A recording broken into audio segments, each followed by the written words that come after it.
Hello, and welcome to What Now, a video interview series brought to you by Michigan Future, a nonpartisan think tank devoted to a more prosperous Michigan. I'm Sarah Sherpicki, the Vice President at Michigan Future and the host of What Now.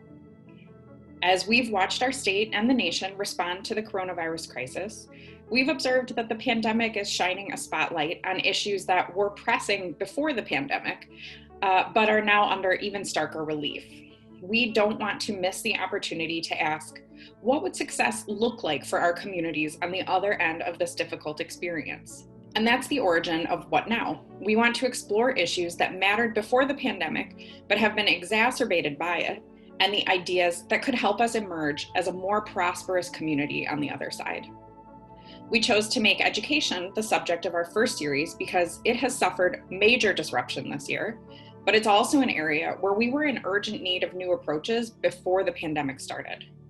Today, our schools, and especially those that serve poor and/or non-white children, are largely not organized to build the kind of broad human skills that people need to be successful in our future economy. One of the bright spots is a system of schools in California that gained fame, at least among educator circles, a few years ago, thanks to the movie Most Likely to Succeed, which told the story of High Tech High, a school organized around project-based learning and fostering skills for the future in kids.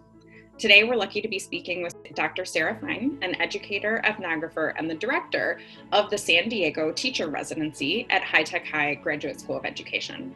I first became acquainted with Sarah after reading the book she co-authored with Jal Mehta called In Search of Deeper Learning, The Quest to Remake the American High School. That book offered an in-depth look at some of the most promising schools in the country, but found that deep learning was happening in pockets, but rarely across systems. After writing the book, Sarah joined the team at High Tech High. Sarah earned her doctorate at the Harvard Graduate School of Education, and she's also spent time in the classroom as a classroom teacher. Welcome, Sarah, and thanks so much for joining us. Thanks so much for having me. So let's try to start today with a little bit of a pre-pandemic mindset to the extent that's possible. So people who haven't seen the movie and aren't aware of High Tech High, can you tell me a little bit about just the basic principles of the school and sort of what it's organized to accomplish? Absolutely. Yeah. So High Tech High, we are centered around the region in San Diego, California. And at this point, we have 16 K-12 schools in our network, but we actually began with one high school in the year 2000, originally with no plans to expand. So we kind of stumbled into that. And the design principles that ground our work have changed slightly from the beginning, but I think really honor a set of ideals that we're holding for ourselves. So the four design principles are equity, personalization, authentic work, and collaborative design. And so we think of ourselves as an equity project in a number of senses, and I think that's one place where we've really grown in our thinking about what we're trying to do. But from the very start, High Tech High has been committed to untracking or detracking, if you will. So making sure that we are socioeconomically and racially integrated in terms of who is in our schools in the first place. And we accomplish that by having a zip code-based lottery for our schools. So we are trying to balance, have our schools reflect the diversity of the region and not reflect patterns of residential segregation the way that so many schools do.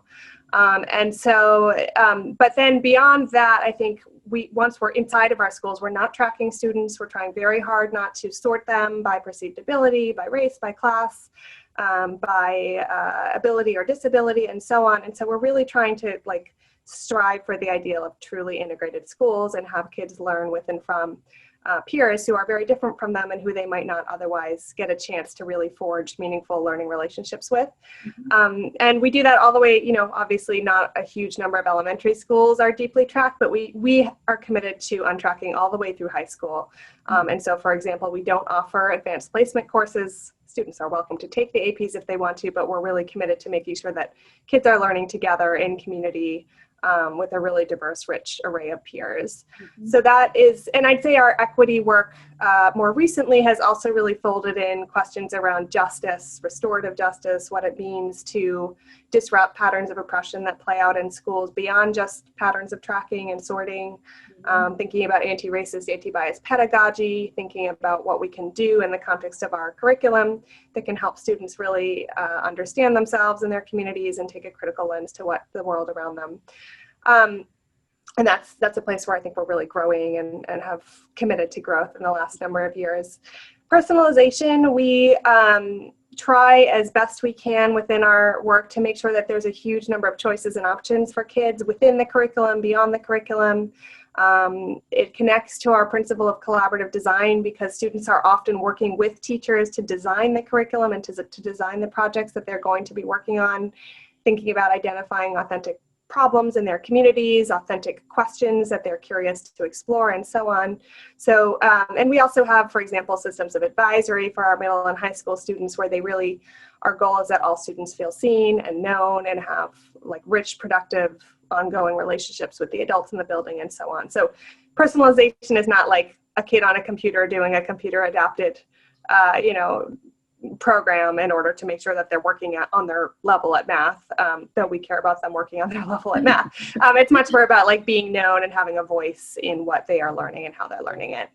And then authentic work. So we are fully project-based schools, and we're pretty active in the sort of PBL community, PBL world. And what that means is that we try as much as possible for students learning to be connected to authentic artifacts and authentic audiences. And so it's not that they're not learning foundational skills, but whenever we can, they have a kind of momentum that's created by having something they're working toward that feels real and that feels like it's actually serving a purpose for a community they care about. So for example, you might have students who are collaborating with the local science museum to design an exhibit of some sort. And over the course of several months, they might be learning some of the science concept that they then are demonstrating through the exhibits they design. It's very hands-on, it's very minds-on. We came out of, our co-founders had deep experience and commitment to vocational technical education and a real dream of integrating the kind of hands-on work that happens in career tech or historically happened in career tech with the sort of liberal arts, quote unquote, minds-on work. And so when we can, we're trying to integrate hands, hearts, and minds together in the context of the projects that we do and trying to avoid that sense of decontextualized skill building that often happens in our schools where kids are just like, they're learning skills, maybe those skills are important, but they have no idea why. They don't have any real kind of destination where they're going to be using those skills for something that matters to them. And so that's where project-based learning, I think, is a pretty promising container for the work that we do. And then finally, we have collaborative design. And like I said, we're trying to like foster collaboration among faculty, among students, between faculty and students. And so, like I said, we often are having the learning itself being co-designed across teacher teams as well as with the learners themselves. Mm-hmm.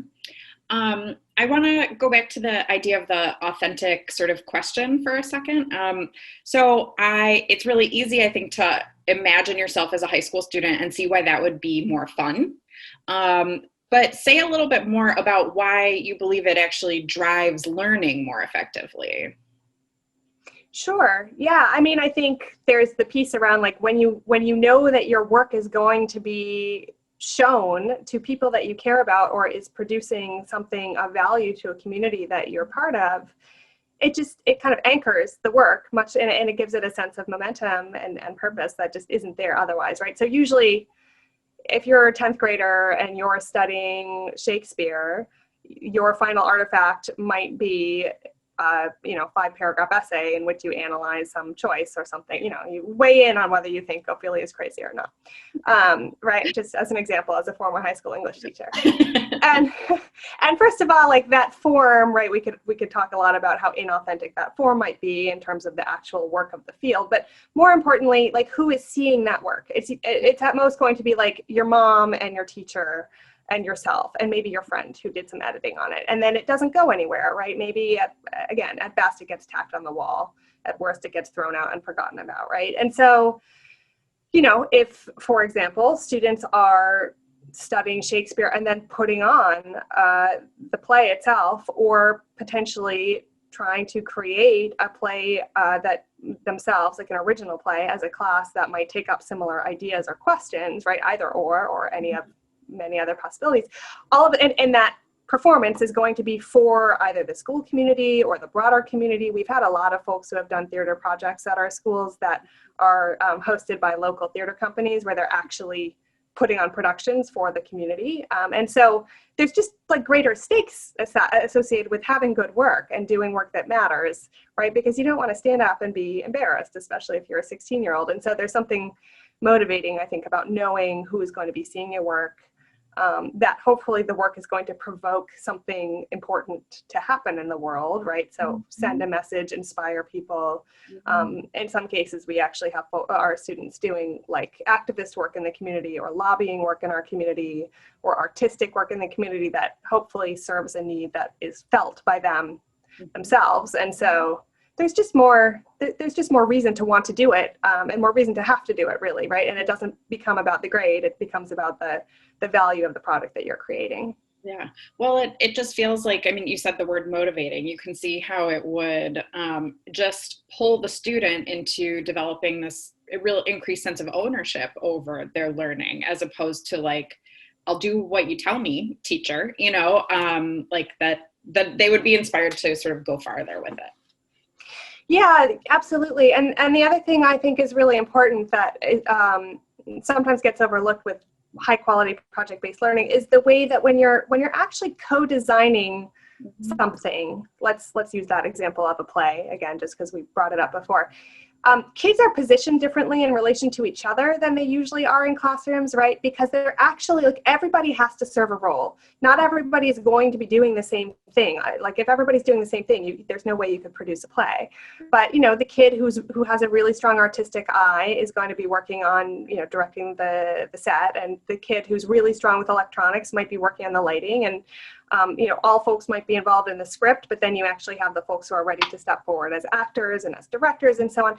And so what you're producing is like greater than the sum of the parts, if you will, which is reflective of the way that the best work in the world happens, right? Is like, you don't have 19 people all doing the same thing at the same time for the same audience. You have 19 people who are brilliant in different ways, who are finding systematic ways to work together and produce something that no one of them could have produced on their own. And so it really disrupts that kind of like individualistic, competitive, meritocratic vision of what our school should be doing in ways that I think are more profound than just like, that's cool, that's different, that gets kids motivated, right? Well, and your point that really reflects sort of how the work world is changing, especially in fields where incomes are a little higher, right? And so you're just that collaboration and sort of communication and the skills needed for working together are even more critical. So I want to talk just a little bit about your book, and sort of in the book, you take this really in-depth tour of a variety of high schools that have strong reputations. But what you found that while deep learning was happening sporadically, it was often happening in sort of like specials or extra classes like drama, for instance. So I wanted to know a little bit, like, what were you looking for in the observations that you were doing? Like, what are indicators of deep learning? Like, what does it look and feel like? Yeah, that's a great question.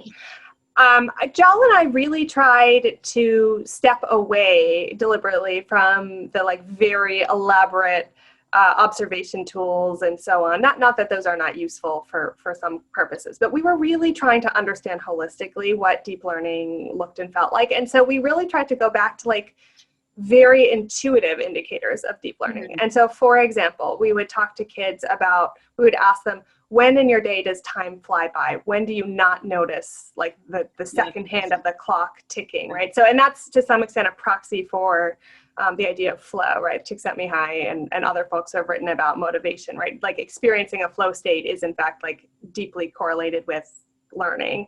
And so it's not just a, you know, when are you not bored question, but like when are you deeply engaged in ways that allow you to transcend the schedule and so on. We would ask kids like, which classes are the ones that you take, that the conversations that are started in the classes you take beyond those classrooms, like that you keep talking about with your friends at lunch, or that you bring home to the dinner table, or to your caregivers and so on.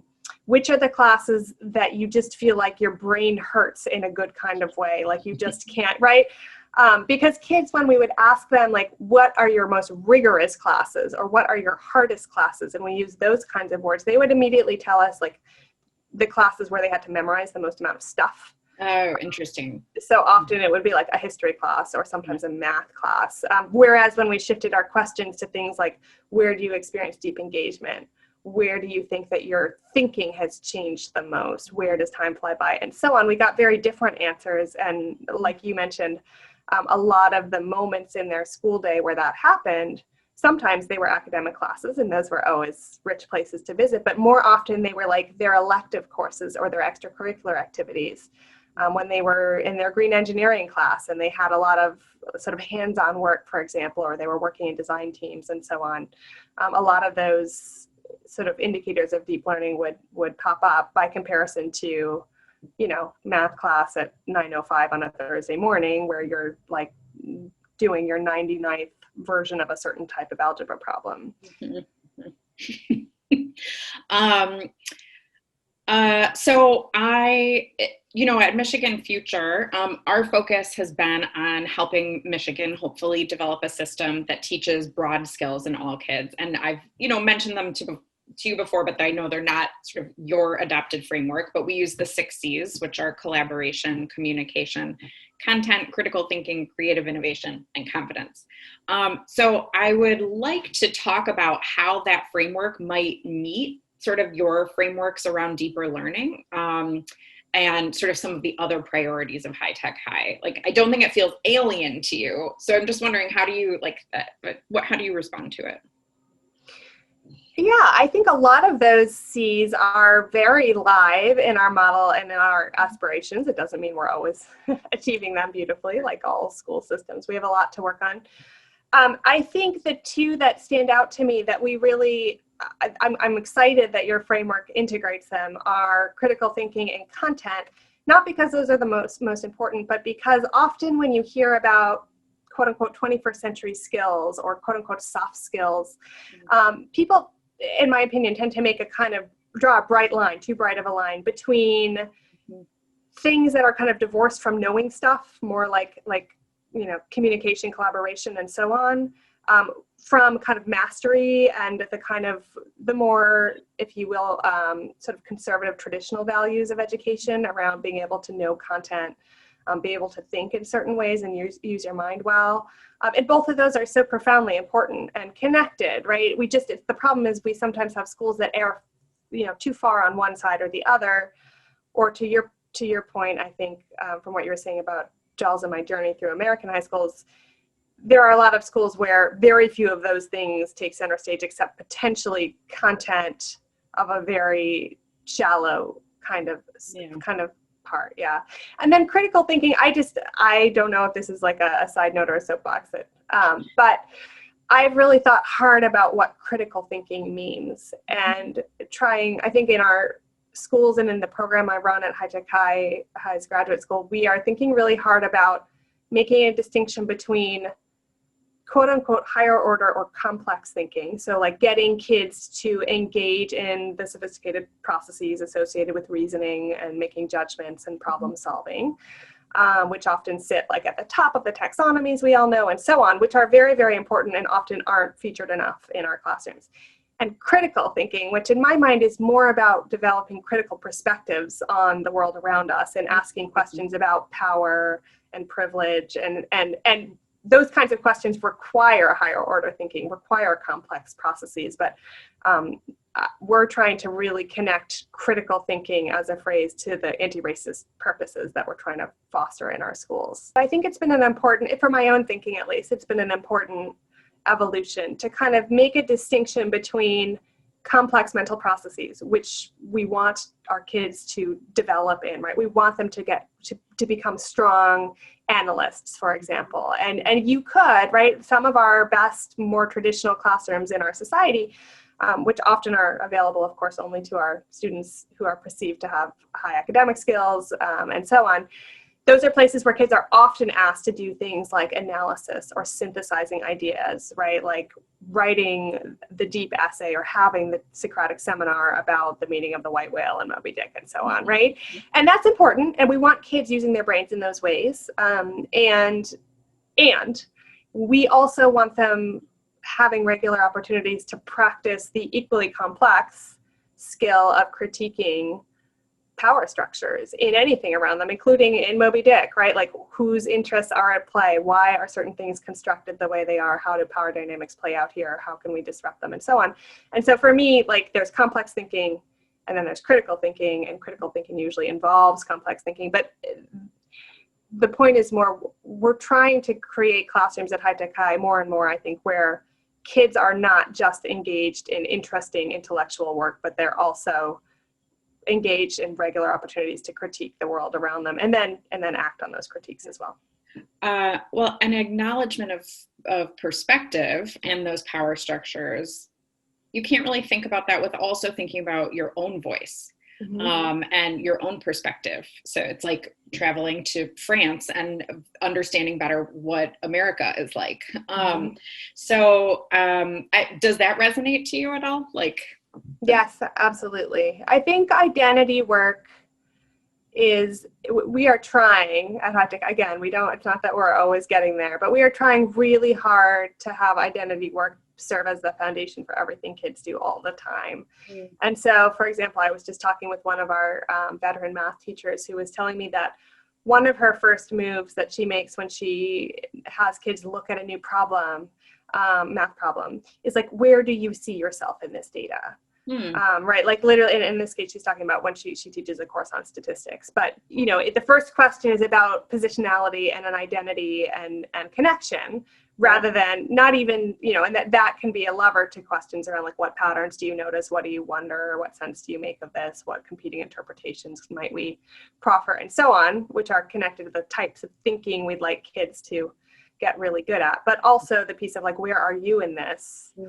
And where are others in this? And how do we square the fact that we don't all see ourselves in the same ways in what we're working on is profoundly important, I think. Can you talk a little bit too about how, project-based learning is like this linchpin at High Tech High, and how you, as you go on your own sort of learning journey as an institution, your commitment to project-based learning has not swerved, I don't think. So can you talk about why you remain sort of convinced that this really, so far as we know, is like the best way to accomplish what you're trying to do? Yeah, I think it's connected to John Dewey, and whose writing was a profound influence on our founders, I think, right? Who argues that, like, school should not just be a preparation for life, right? For our children, school is a major part of their current lives. It's not just an investment in their future, or it shouldn't be positioned that way. And so it's sort of an imperative for us, if they're spending 40, 50, 60 hours a week, a large portion of their waking hours at our schools, that the learning experiences they are having need to be inherently engaging, valuable.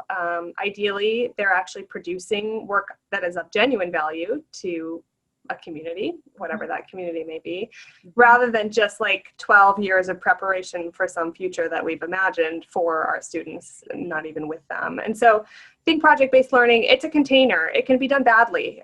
It sometimes is done badly at our schools. I'm not trying to paper that over. And we think that it has some really promising characteristics that are worth hanging on to, like that piece around having authentic audiences, that piece around being able to engage students in the process of co-designing or making meaningful choices within a project about what they want to work on or how they want to work on it. And that those choices and that agency positions kids in a really different way than they usually are in schools, where they're receivers of fixed bodies of knowledge and so on, which is just it's more passive, and it's just not as engaging. And in fact, it's very alienating to some of our students who really don't see themselves in the work that they're being told to do. So I think we do remain like squarely committed to PBL. And the thing that we're constantly working to get as good at as we can is, like, how do we embed meaningful learning progressions in terms of skills and foundational knowledge for our students within projects, right? And that's the work. I mean, that's like always going to be our work, but is how do we make sure, for example, that our elementary schoolers are growing as readers, growing their reader identity as well as their reading skills. And how do we make sure that that can live inside of projects in a regular way and that we're not overlooking it? And we try extremely hard not to go the route of like, oh, well, reading's going to happen, during reading block and then we'll have project time. Yeah. But we're also, aware that sometimes when the artifacts or the end destination point of a project looms really large, it's easy for teachers to kind of lose track of the foundational skill building we want to have happening. And so we've just been playing with a lot of structures over the years for making sure that both of those things are happening and that ideally they're happening together in like integrated ways. Yep. What do you use to like monitor the development of those skills in kids? Like how? I mean, we do a lot of the things that a lot of schools do, right? We have Fontes and Pinnell, and we do like all kinds of formative assessments along the way. I mean, we're out there in our design in some ways, but I think we also have to rely on the tools that the field has constructed. So, our students take tests. They don't take tests at the end of every unit. We try really hard to have assessment be something that students have a voice in, and that we tend to think about like suites of assessments, lots of different ways for kids to demonstrate what they know and what they've learned. We're trying very hard not to overweight one modality, and they also do some of the stuff that you might expect that they do to help us understand where they are in certain ways. Yep. So your work today is primarily in training educators, and you use the high-tech high schools as sort of the landscaper kind of container for that learning. So you think all the time about how to prepare teachers, and how sort of generally training may or may not serve them well during this like pivot to remote learning. So what have you been like reflecting on, and how are you guys adapting in the teacher training, not just in the schools in general? Yeah. That's a great question. I mean, I don't have the answer. This has been an incredibly challenging year for us, as I'm sure it has been for most programs in a lot of places. One thing that's promising, I think, is that we're trying under normal circumstances as well as now with our novice teachers, we're trying to equip them with a set of sort of foundational mindsets or ways of thinking. And we're trying to have them develop some like core beliefs and commitments that are related to seeing students as agents, seeing learning as the core of what we're doing rather than teaching as the core of what we're doing. Thinking about flipping the traditional roles of teacher and learner, right? Thinking of teachers as facilitators, seeing our students' brilliance, tapping into their funds of knowledge, all the things that we're trying to equip our teachers with. We can't teach them all the skills in 1 year, but we do think we can help set them up with the right ways of thinking and with some foundational skills for teaching that go along with those, so that hopefully then over the course of their careers, they're building on and developing on those strands rather than constantly returning to the question of like, well, what am I trying to do in the first place, right? Mm-hmm. So that, although teaching online is incredibly hard, and although none of us have the answers, and to some extent everybody's just fumbling around in the dark about what it looks like, especially with our littles. Yeah. How do you teach first grade online? Although that is like, I don't want to understate the challenge there. I do see evidence that our novice teachers are developing some of those mindsets, even in the distance learning context, right? That, for example, they should think of themselves as ethnographers of their students, and they should spend a lot of their time listening to student thinking and noticing patterns of student thinking and then making decisions and judgments about what to do with that, right? You can do that online. It might be logistically a little different to like move around breakout rooms and so on than to squat by a kid's desk, but the sort of gist of it is still intact. And I actually think that our emphasis on forming partnerships with families, there's been a real silver lining opportunity this year because our students are engaging with families more regularly than they ever have before. Our teachers are too, frankly. And they're able to see kids' home spaces and virtually see them. And they're able to ask students to tap into what they have available to them at home as learning resources and to celebrate, where kids come from in ways that they haven't before. So it's not, nobody wants this situation. And at the moment that it's over, we all are going to go straight back to face-to-face school. But I'm not at a point of despair in terms of helping our novice teachers sort of emerge from the year with the right ways of thinking about teaching and learning. Yeah. I don't know if I've ever heard you use that phrase, the ethnographers of their children, of their students, which is really interesting, like knowing your students, your project, right, Mm-hmm. to like foster their learning. Is that like an idea that you've been weaving through, or is that sort of a recent kind of perspective for you? We try. I think one of the tools that High Tech High has used for a long time, and that is so simple and really not, anybody can use it, is the empathy interview, right? So having, and in this case, having an adult sit down with a student with their only purpose is of trying to understand and empathize with that student. And sometimes, the interviews might have a particular topic, like what that student's experience of math class has been like. And sometimes it's more about like who they are as humans more broadly. But we certainly have empathy interviewing is a tool we introduce to our candidates literally on day one. They do some empathy interviews with each other, and then we have them start doing empathy work with their students very early on. And they always find it very productive and rich. And then what we're trying to do is to help extend that perspective and that stance into their formal classroom practice as well. That like listening hard without an agenda to kids is something they can do in the context of their classrooms, not just after school when they happen to have invited one person to talk for half an hour. So I do think we've been trying to move in that direction. It's a really intense shift, right? So many of us have like been socialized to see teaching as a form of performing, and sometimes it is performative, and sometimes it's fun, right? That's one of the things that some of us enjoy about teaching sometimes, but moving into a real facilitation stance and a real stance of like learning about your students by working with them towards some learning goals is something that we're really working with our goals. It strikes me that that's also just one way of thinking about, or it's almost like a procedure for relationship building, right? Because it's not just here's the role and we're going to perform our roles. It opens a whole room of possibility, or a world of possibility, in terms of like, how are we going to engage? We're going to have a real relationship as two humans. One of us is a student and one of us is a teacher.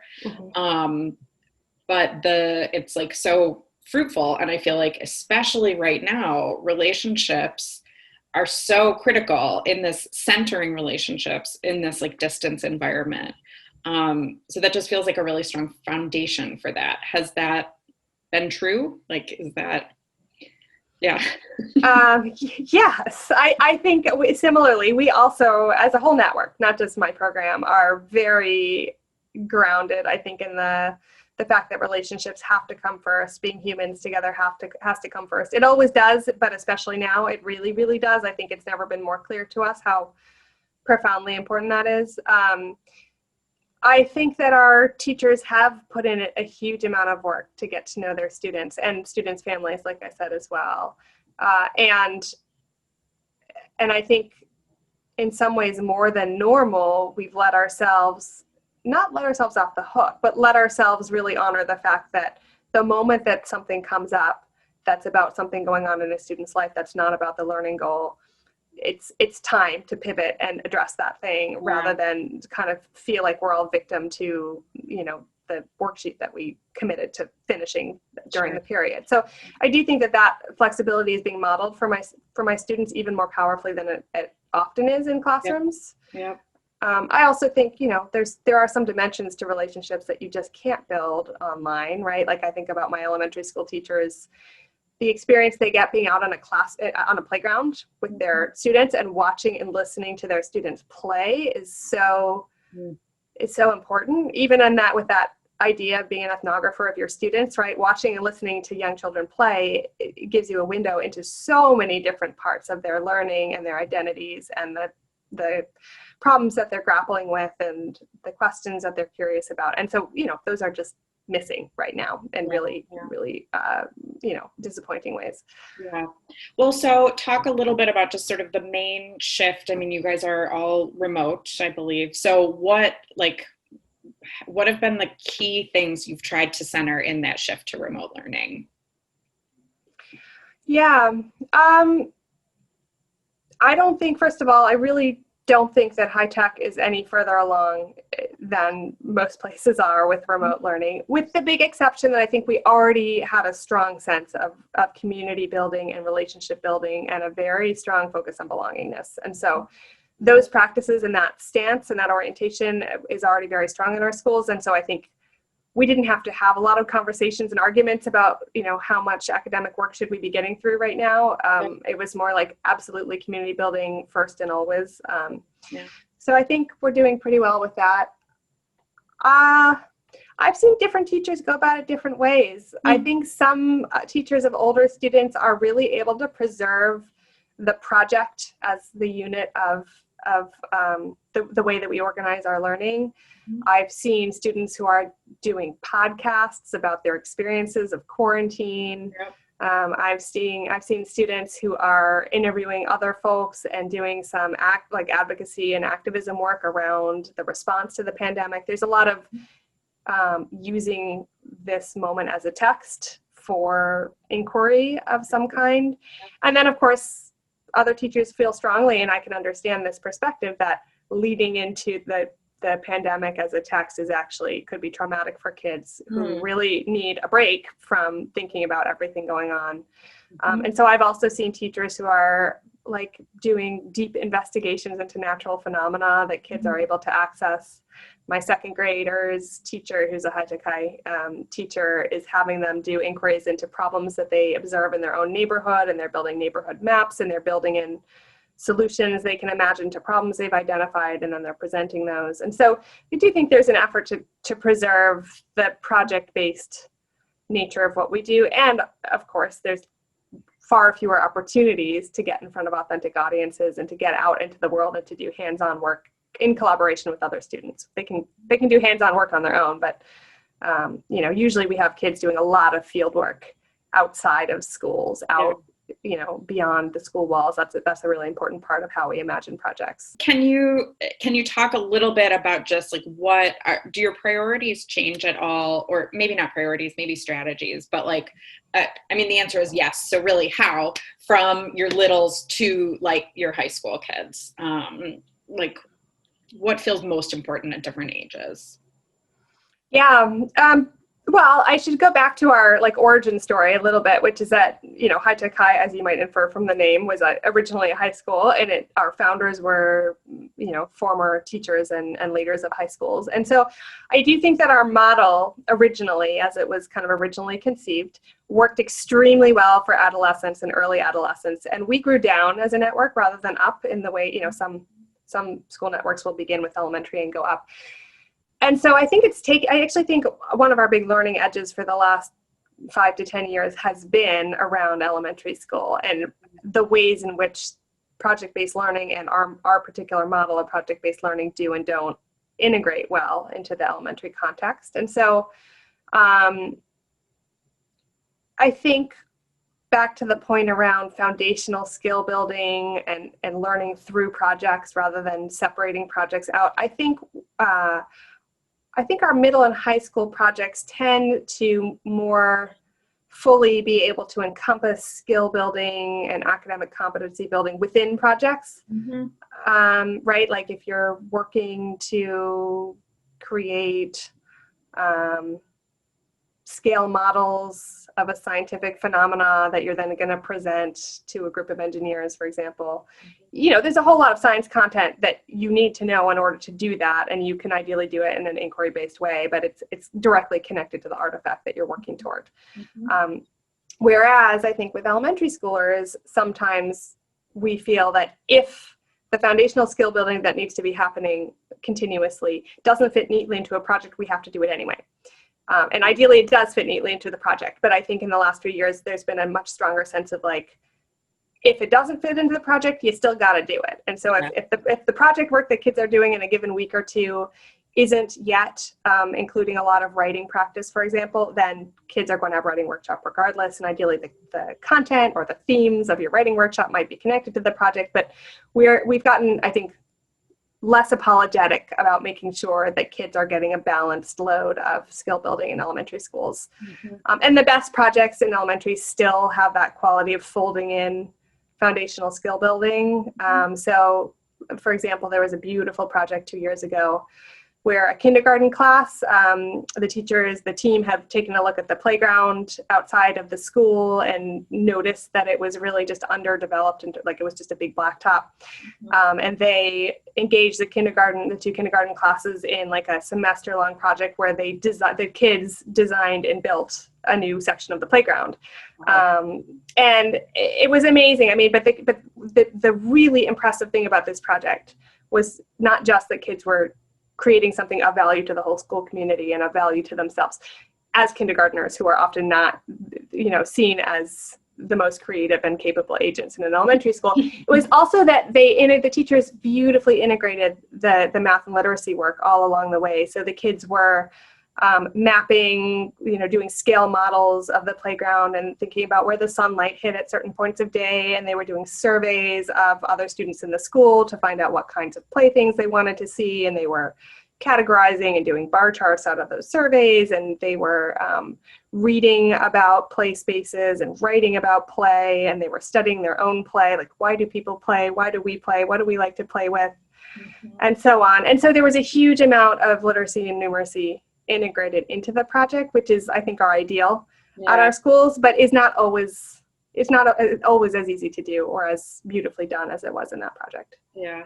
It's, as you're talking, I mean, I'm like almost crying because just, I have a kindergartner, and to think about kids at that age being given so much power, I just think about like the impact on them, like how confident they would feel and how strong and capable. And I mean, it's really beautiful to think about them like going through that experience. It was amazing. My own son was in that class, and he's still, I mean, the play area that he and his classmates created is still there. I mean, they made a house, but they also made like a water wall and an interactive music wall with found artifacts. And it was just really, really cool for them to be able to do that. Yeah, that's awesome. Well, so as you look, I mean, you're very focused on your work at High Tech High, but you're also obviously paying attention to the entire landscape. Like, what are your biggest sort of fears or concerns right now about kind of education and the young people across the country right now? Yeah, so many. I mean, I think I would echo what a lot of folks, it's probably not even, it is worth saying, but I'm not saying anything new, that there are just there's a profound amplification of educational inequities right now, even down to just the access that kids have to technology, the support they have at home for their learning, and so on. And I think in particular, not just about students, low socioeconomic status students, but I think a lot about neurodiverse students and the particular needs that they have and the particular services that schools provide them that cannot be provided by their caregivers, regardless of, right? I have a colleague who has a son who's dyslexic, and she is highly educated, has lots of time and love to give him, as most parents have the love, not all of them have the time, but does not have the expertise, even as somebody with a PhD, to support her son in making the progress in reading that will help him both identify as a reader and actually gain the skills he needs. And it's tragic because the services he would be getting at school he's just not getting them. And his sort of tenuous relationship to school, which I think is very tangled up in his learning needs, it has been deteriorating rather than strengthening.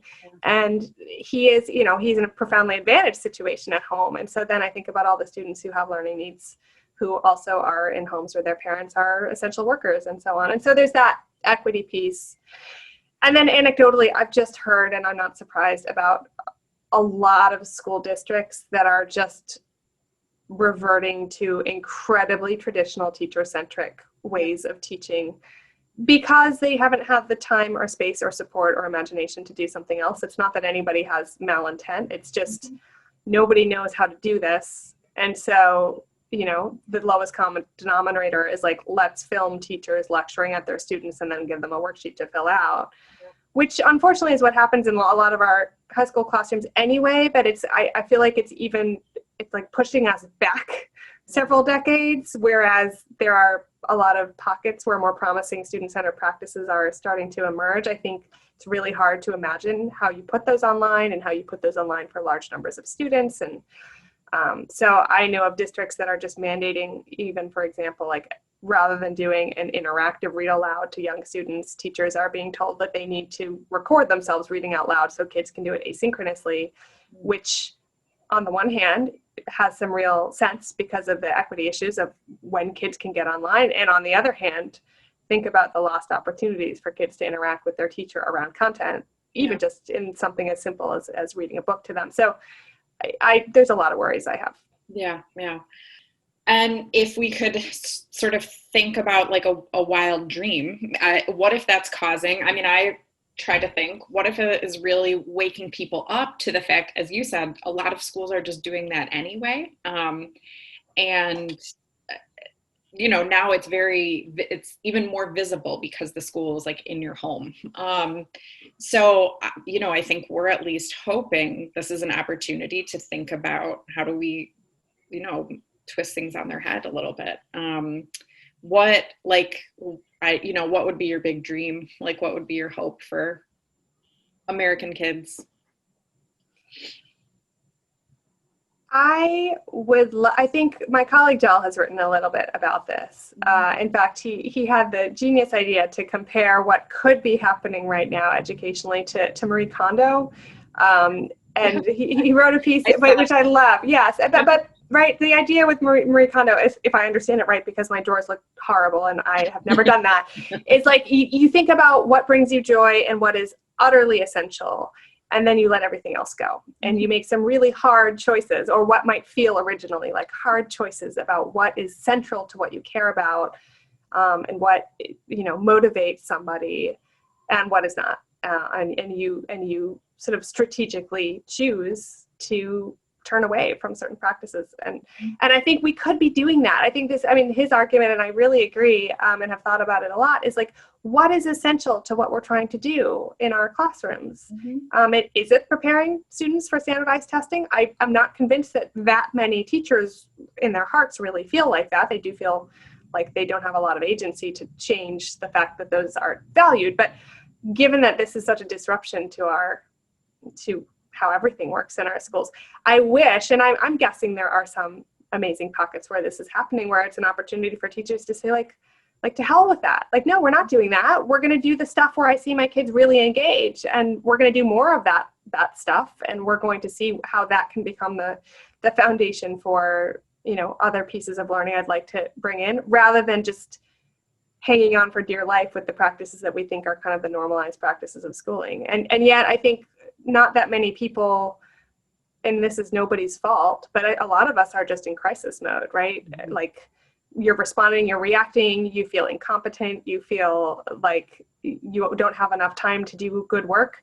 And so under those circumstances, it's hard. I do understand why teachers are just kind of doing what will just get everybody through it as much as possible. So I would put it more at the like district leadership level and beyond to make some choices, for example, about suspending standardized testing now and forever, but especially now, and like making space and sending really clear messages from the top of like, do what is best for your kids and work with them to figure out what that is, and forget the other stuff. And then when we come back to real life school, we can think about what we do or don't want to bring back into it. Well, Sarah, this has been fascinating. Thank you so much for joining us. And I hope to sort of keep our conversation going. Absolutely. Thank you so much for having me. In our next episode, our guest will be a leader in the out-of-school space, Dave Gamlin of Midnight Golf. And because of that, more than 70% of our students have college degrees after 6 years. And we're pretty proud of that. We'd love to hear from you about how to make Michigan's education system work better for all kids. Please find us on social media.